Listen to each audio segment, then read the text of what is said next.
Oh, God, the Nashville Predators find themselves in 8th place in the Central Division. After 29 games, they have a record of 7-16-6. 20 points is dead last in the Central Division. On the road, which is where their next game will take place, they have a record of 2-9-4. They have 64 goals in the season. They've given up 92 goals. That's a goal differential of -28. Their next game will take place in Dallas, and then the Nashville Predators will be off to Colorado on Saturday, back home to face off against the New York Rangers on Tuesday, the 19th of December. We'll see the Pittsburgh Penguins at Bridgestone Arena. The 21st, we'll see the LA Kings, and the 23rd, we'll see the Carolina Hurricanes at Bridgestone Arena before the Christmas break. Quick update on the Central Division standings, where we sit at this moment in time. The Minnesota Wild are still in first place with 42 points. They've skated in 28 games. The Winnipeg Jets have 42 points as well, but have skated in 30 games. The Dallas Stars are in third place and have 34 points. We'll be talking extensively about them here momentarily. The Colorado Avalanche are also tied with 34 points, but in fourth place due to tiebreakers. And the St. Louis Blues in fifth at 30 points. Utah's got 29. The Blackhawks have 20 in seventh place.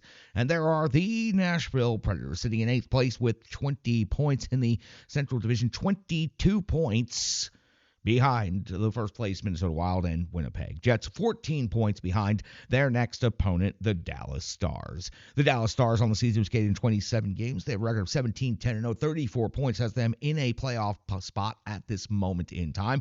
14 points ahead of the Nashville Predators on home ice. They are quite good, 11-2-0, the reverse of the Nashville Predators record. 92 goals on the season, 69 goals against, goal differential of +23 for the Predators and the Stars. This is going to be the second of 4 meetings this regular season. Central Division rivals as they are. Go back to October the 10th. It was opening night when the Nashville Predators had ever so much hope and a gleam in their eye, but they still fell to the Dallas Stars by a score of 4-3. Wedgwood got the last-minute start. Saros was out injured. 16 out of 20 taking the loss. Novak and Forsberg and O'Reilly scored the goals on opening night for the Nashville Predators, but it wasn't enough as Ottinger went 33 out of 36 picking up the victory. Marchment picked up 2 goals. Robertson and Hintz, who are just Pred killers, pick up goals in that game as well. These two teams will not meet again, is bizarre, until April. So once in October, once in December, and then somehow twice in April, yet it will have nothing to do with the playoffs.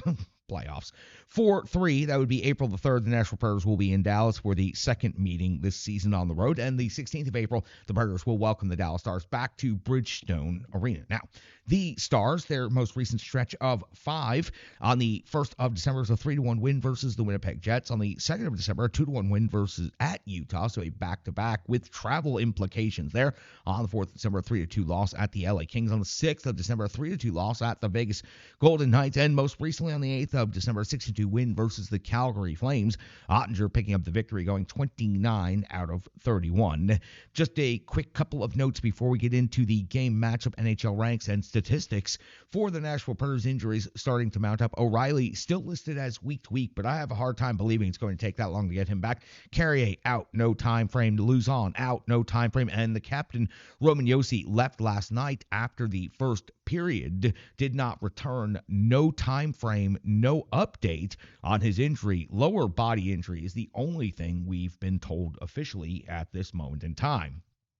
So for the Preds, injuries are starting to mount up. That will definitely have an effect. I just mentioned 3 of the Predators' opening season 6 defensemen are out injured for this next game. The NHL ranks the Predators are still the worst offense in the league at 2.21 goals per game. That's 32nd overall, but wow, it was so nice to see them score 3. They finally got above 2.21, at least for a night. Goals for the Dallas Stars, 3.37, impressive. 8th overall in the season. Goals against, 2.56 for Dallas is 4th best in the league, while the Predators giving up 3.17 per game is 24th overall. In the shots on goal category, 29.2 for Nashville is 13th best. The Dallas Stars, better than that at 30.1. They're 8th overall in the league. Shots against, they're also 8th in the league, giving up 27.4, while the Preds are giving up 29.9 shots against per game. That's 25th overall in the NHL. On the power play, this is the one place the Predators will find themselves, 2 places the Predators will find themselves ahead of the Dallas Stars. The special teams match up in favor of the Preds in both categories. Power play, 18.4% is 25th 21st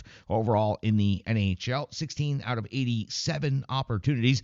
The Dallas Stars, it's surprising considering how good the rest of their metrics are that they find themselves at a 17.4% power play conversion rate. That's 26th overall in the NHL, only 15 power play goals on 86 opportunities. So the Preds 5 positions ahead of Dallas in this one category, 6 positions ahead of Dallas in this next category, which is the penalty kill, where the Preds have excelled all season long. 87.1% is their kill rate. That's best overall in the NHL. They've given up just 12 power play goals against on the season. The PK rate for the Dallas Stars is very good and very reasonable, 82.5%. That's 7th best in the league. They've given up 14 power play goals against. So in the statistical measurement and matchup of this game, the Dallas Stars find themselves with 5 of the 6 metrics we talk about in the top 10, 3 of them at 8th overall in the league. The Nashville Predators only with 1 statistical metric in the top 10, and that is their penalty kill, which has excelled and been the best all season long. But a penalty kill cannot win you games. If you cannot score, the penalty kill is virtually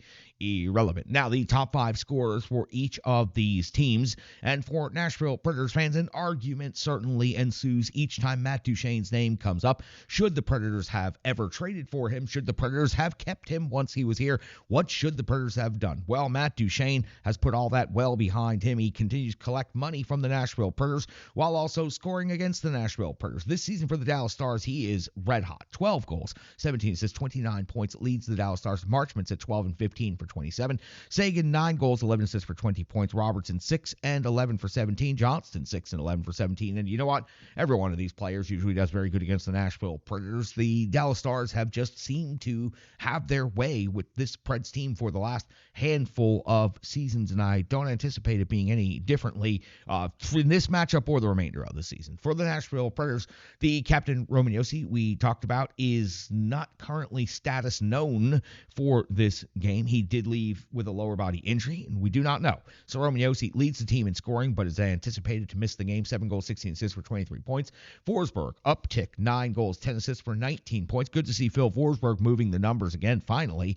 What a weird drought that was. Marchessault, 7 goals and 8 assists for 15 points. Now, Stamkos, 7 and 7 for 14. O'Reilly out injured week to week, 5 goals plus 9 assists for 14 points. So the Predators have 2 of their top 5 scorers, including their leading scorer and their captain, out of the lineup, injured at this time. When it comes to goaltending, Ottinger has had his way with the Predators, and frankly, he's had his way with the rest of the league this season. He's got a record of 14 and 6. That is highly respectable at 2.43 goals against, average of 9.12 save percentage, and add 1 shutout to that. Also a victory against the Predators on opening night, going 33 out of 36 for the Nashville Predators. UC Saros, the record is atrocious, 6, 13, and 5. The rest of the numbers decent, which means he gives you an opportunity to at least remain in the game, if not an opportunity to win the game on any given night at 2.72 goals against, average of 908 save percentage with 2 shutouts on the season. But 6, 13, and 5. God, that record is abysmal. It works out to 6 and 18. 6 and 18. No, that's not good. That gets you all set up for the Nashville Predators going off to Dallas to take on the Stars, after that into Colorado,